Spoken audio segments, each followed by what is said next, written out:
Assalamualaikum warahmatullahi wabarakatuh.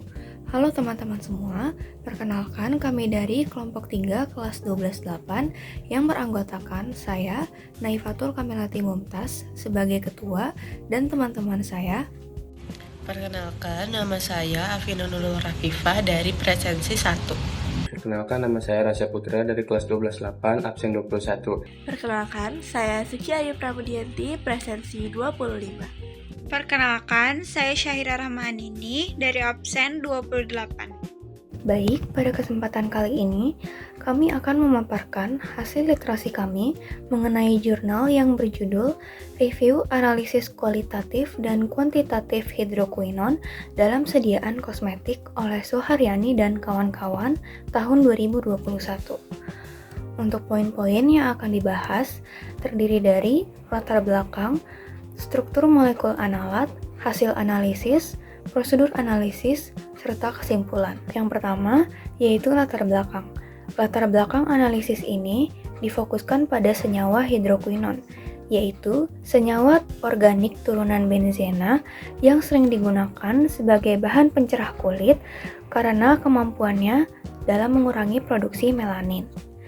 Namun, penggunaan hidroquinone tidak sepenuhnya aman, apalagi jika disalahgunakan. Karena hidroquinone jika digunakan tanpa pengawasan atau dalam jangka waktu yang lama dapat menimbulkan efek samping yang dapat merugikan kesehatan kulit. Oleh karena itu, diperlukan analisis untuk mendeteksi dan menentukan kadar hidroquinone dalam kosmetik guna menjamin keamanan penggunanya. Selanjutnya adalah struktur molekul analat. Hidroquinone memiliki rumus molekul C6H6O2 dengan strukturnya terdiri dari cincin aromatik benzena yang memiliki 6 rantai karbon dengan ikatan rangkap terkonjugasi di dalamnya, di mana cincin benzen ini mengikat dua gugus hidroksil atau OH yang diposisikan pada posisi para. Nama umum dari senyawa ini yaitu hidroquinone atau quinol. Dengan nama IUPAC-nya dapat dilihat dari strukturnya sendiri, yaitu 1,4 benzendiol atau benzen 1,4 diol atau para-dihidroksibenzena. Struktur ini akan berpengaruh pada proses atau metode analisis yang digunakan, seperti gugus hidroksi yang terkandung di dalamnya membuat hidroquinone menjadi lebih reaktif, khususnya pada reaksi oksidasi.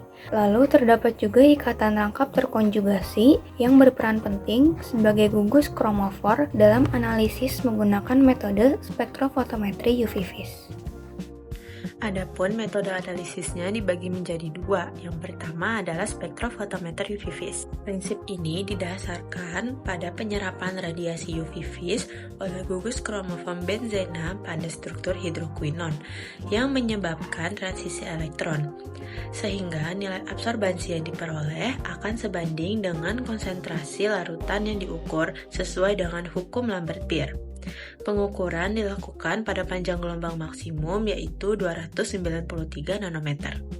Lalu yang kedua adalah metode volumetri atau serimetri. Serimetri adalah metode titrasi redox dengan menggunakan larutan cerium 4 atau Ce4+ sebagai oksidator kuat. Ce4+ akan mengoksidasi zat bereduksi atau analit dalam sampel. Selama reaksi, Ce4+ ini akan mengalami reduksi sehingga berubah menjadi Ce2+. Titrasi dilakukan dalam kondisi asam H2SO4 agar stabil. Titik akhir dari titrasi ditentukan dengan indikator di vinil yang menunjukkan perubahan warna.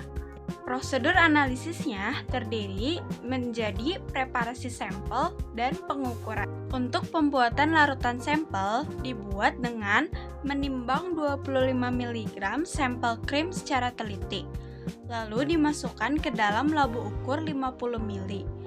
Ditambahkan dengan pelarut metanol hingga tanda tera. Lalu dihomogenkan sampai sampel larut sempurna. Diperoleh larutan sampel dengan konsentrasi kurang lebih 500 ppm.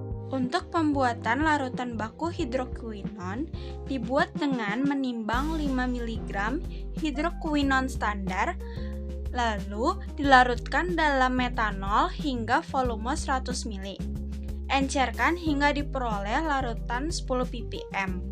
Lalu dibuat deret standar 0,02 ppm, 0,04, 0,06, 0,08, 0,10, 0,20, dan 0,30 dalam labu ukur 50 ml.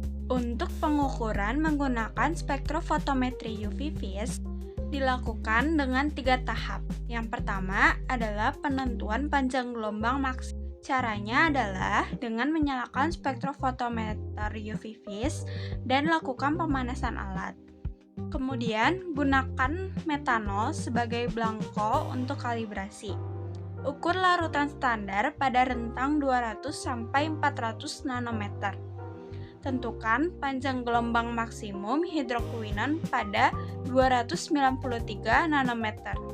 Yang kedua, pengukuran larutan standar. Larutan standar diukur absorbansinya pada panjang gelombang 293 nanometer dan dibuat kurva kalibrasi. Lalu, larutan sampel yang sudah dibuat juga diukur absorbansinya pada panjang gelombang 293 nanometer.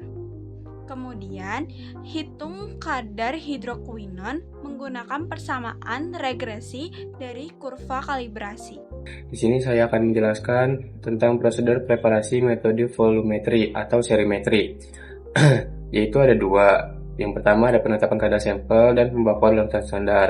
Untuk penetapan kadar sampel itu dilakukan dengan melarutkan 20 mg sampel dengan 60 ml air mendidih, lalu dipanaskan dan disaring. Setelah itu, filtrat ditambahkan 10 ml H2SO4 0,1N dan 3 tetes indikator difenilamin. Dilanjut dengan dititrasi dengan cerium 4 sulfat 0,1N sampai berubah warna menjadi violet. Yang kedua, ada pembakuan larutan standar, yaitu dengan melarutkan 200 mg arsen trioksida dengan 25 ml NaOH dan 100 ml air. Lalu ditambahkan 10 ml asam sulfat, 2 tetes osmofenantrolin, dan larutan osmium tetraoksida. Dilanjut dengan titrasi dengan larutan baku cerium 4 sulfat sehingga warna merah jambu menjadi biru pucat. Baik, untuk kesimpulannya, analisis hidroquinon dalam kosmetik dilakukan karena hidroquinon merupakan senyawa turunan benzena yang merupakan kandungan dari bahan pencerah dengan struktur molekul C6H6O2. Terdapat 2 metode utama yang digunakan, yaitu spektrofotometri UV vis yang bekerja berdasarkan penyerapan radiasi gus chromophore benzena pada panjang gelombang 293 nanometer sesuai hukum Lambert-Beer, serta metode volumetri yaitu serimetri yang menggunakan larutan cerium 4 sebagai oksida terkuat dalam titrasi redoks. Baik, mungkin cukup sekian penjelasan dari kami. Kurang lebihnya mohon maaf. Wassalamualaikum warahmatullahi wabarakatuh.